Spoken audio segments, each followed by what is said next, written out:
temos aqui um gráfico que nos mostra que o ganho estático do conversor em modo descontínuo, boost em modo descontínuo, desculpa, em modo contínuo e modo descontínuo, né? Em modo contínuo ele é constante,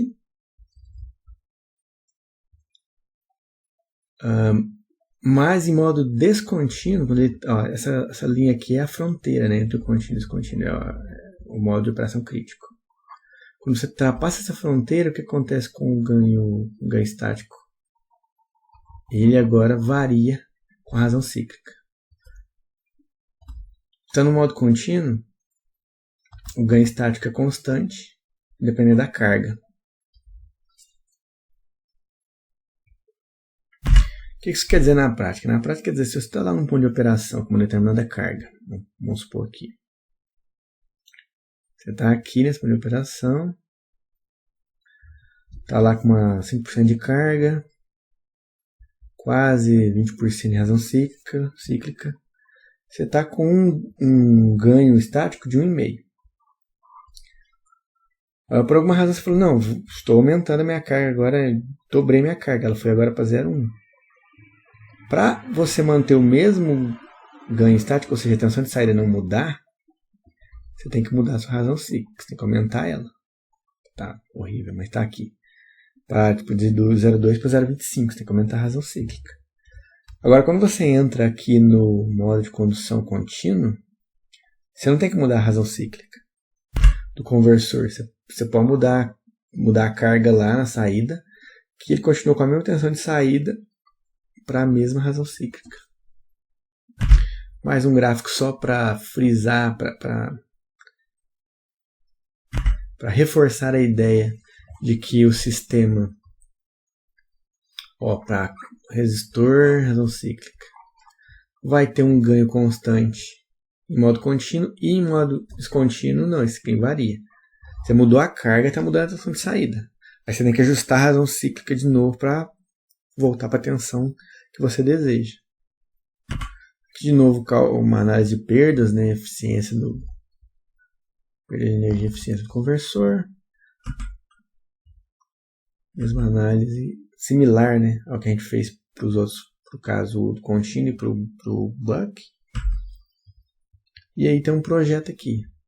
No projeto, obviamente, você tem que calcular para utilizar os valores das resistências séries de todo mundo, tensão de diodo, para fazer uma simulação, um projeto de simulação mais realista do conversor. O que seria esse projeto, esse exemplo aqui? Projete um conversor boost em modo descontínuo e com parâmetros mais realistas. Ou seja, todas as perdas lá estão embutidas aqui no seu conversor. E você tem que projetar e calcular ele para valores reais. Esse conversor boost que a gente apresentou até agora é o conversor boost clássico. Mas tem diversas variações desse conversor. Então a gente pode ter, por exemplo, um conversor boost, ele chama bidirecional buck boost aqui, que ele é um buck, se você olhar aqui, né? Aqui é o interruptor do buck, que era o diodo, colocou-se 2 interruptores, isso é um buck. É aquele buck síncrono, que você substitui o diodo por outro interruptor. Só que o que acontece? Se você está querendo transferir energia de V1 para V2, então V2 vai ser menor que V1, esse conversor se comporta como um buck, transferindo energia de V1 para V2. Mas você pode, com a mesma estrutura, agora querer transferir energia de V2 para V1. E nesse caso, ele é um boost daqui para cá. Olha aqui, entrada, indutor, interruptor de boost, diodo de saída lá, boost, capacitor. Então, ao substituir simplesmente um interruptor aqui no boost ou no buck, se que fosse um boost, É só você substituir o diodo aqui do boost por um interruptor, você transforma o seu boost num buck, mudando o sentido de transferência de energia. É um conversor bidirecional e também pode ser um conversor síncrono, aquele que a gente viu, que você opera 2 interruptores. Você tem também uma outra versão do boost, tem várias versões, tá? Essa é uma outra em que é um boost isolado, em que se coloca um transformador aqui, se coloca o indutor de boost está aqui. Mais interruptores. Para que isso? Simplesmente para isolar. Muitos conversores, você tem o interesse de isolar eles por simplesmente proteção, mesmo isolação elétrica, como também você tem uma relação de transformação aqui agora. Vamos supor que a tensão VI para V0 tem uma diferença muito grande. Quando você tem um ganho muito grande no conversor, você vai perceber que você vai ter problema de rendimento sério. Também estresse de tensões e corrente nos componentes e tal. Então, para trabalhar com o que a gente chama de conversores de alto ganho, uma das formas é você usar transformador mesmo, isolador. Que cria uma relação de transformação aqui entre os dois lados. Tá? Então, como operaria esse conversor? Bem rapidamente. Você pode fazer ele operando como boost aqui, fechando os 2 interruptores. Depois você abre esse interruptor e fecha esse. Aí você faz a corrente de boost circular por aqui. E aí aqui tem corrente indo para a saída. E para esse transformador não saturar, obviamente, você tem que fazer nos 2 ciclos. Você tem que inverter. Fecha esse. Depois você abre esse interruptor de baixo e circula por aqui a corrente. Ou seja, a tensão agora está sendo aplicada invertida aqui, da forma que ela vai aparecer invertida e agora a corrente circula por aqui. Então você trabalha com 2 semiciclos aqui. E isso é um transformador, a tensão aplicada ele tem que ser alternada, né? Para que ele não sature. Ou seja, não pode ter nível médio.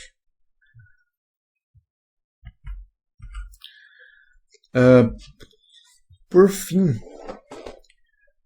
comentar rapidamente só o conceito da dualidade. Então, no final do capítulo, esse capítulo do livro, ele comenta o princípio da dualidade, que é um princípio que permite que você, por exemplo, saia de um conversor para outro. No caso, o boost e o buck são conversores duais.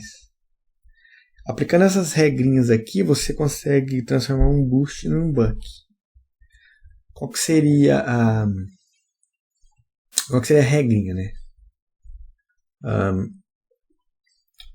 Um indutor em série como combinação paralela de um indutor e um capacitor, ou seja, está lá um indutor, está em série com a combinação de um resistor e um capacitor. Ora, ou um indutor em série com a resistência de carga, imagina que não tem um capacitor, só tem um indutor e resistência de carga aqui. Pode ser substituído por uma fonte de current sink, seria uma carga de fonte de corrente. Então é uma carga fonte de corrente. Carga fonte de corrente, né? Uma carga de corrente. Você nem traduzir isso para o português. Porque ele não é uma fonte, ele não está fornecendo corrente, ele está absorvendo corrente. Tá? Tem um indutor aqui, então ele é um dreno de corrente. Fonte de corrente em forma de carga. 2. O capacitor de filtro em paralelo com o resistor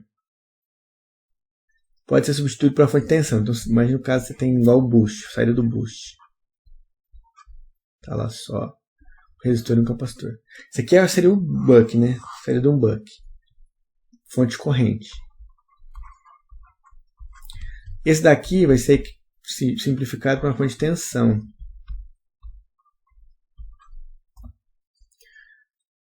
Uma fonte DC em série com um indutor. Então você tem uma fonte DC, é o caso da entrada do boost também. Em série com um indutor. Pode ser simplificado através uma fonte de corrente. Olha lá, DC Current Source. Tá, então são algumas regrinhas para você fazer essa dualidade. Tá, então fazendo essas simplificações aqui, aí você pode aplicar agora as regrinhas da dualidade, que são substituir uma fonte de tensão DC para uma fonte de corrente. Substituir um interruptor série por um paralelo e vice-versa. Então, se for um paralelo, substituir por um série. Se for um série, substituir por um paralelo. Substituir um diodo paralelo por um diodo série e vice-versa. Substituir uma carga de corrente, né? Carga fonte de corrente lá, por uma fonte de tensão. Substituir uma carga de tensão, voltage sink, por uma fonte de corrente. E substituir a razão cíclica D pela sua complementar, que é o D', que é o menos D. Tá, então, tá lá a razão cíclica aqui. Razão cíclica D vezes T, esse período aqui. O complementar é o que sobra, que é o D'. Para ilustrar todos os princípios que eu falei agora, a gente vai pegar aqui um conversor Buck, e vamos tentar transformar ele num boost usando o princípio da dualidade. Então, o que a gente vai fazer? Vamos começar pegando o capacitor e resistor em série em paralelo que é na saída e transformar ele numa fonte de corrente. Um dos passos que foi falado lá.